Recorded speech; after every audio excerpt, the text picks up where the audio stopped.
पहिले ढीला न जबर हऊ ए सामान हो के रबर हऊ रे छौरी सामान हो के रबर हऊ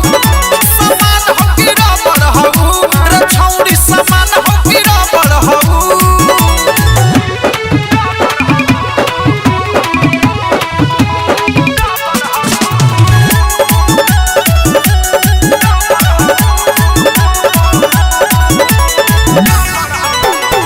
तोहरा चिमनी के आगे में हम तो खूबे पाक जानी तू ना कहियो थकले रे हम ही उलटे थक जानी तोहरा चिमनी के अगिया में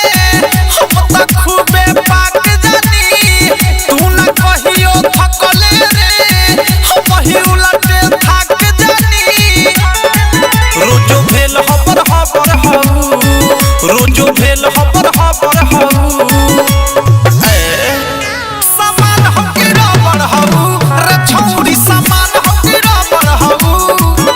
सामान हो के रबर हऊ रे छौरी सामान हो के रबर हऊ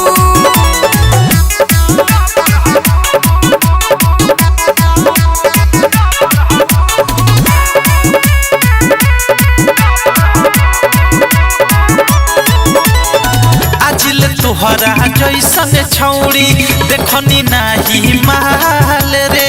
प्रेमी अवध से डलले तो कबो ना कहले निकाल रे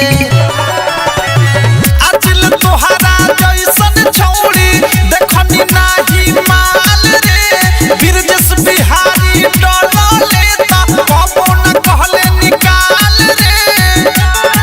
तोरी यारवा कबर हऊ तोरी यारवा कबर हऊ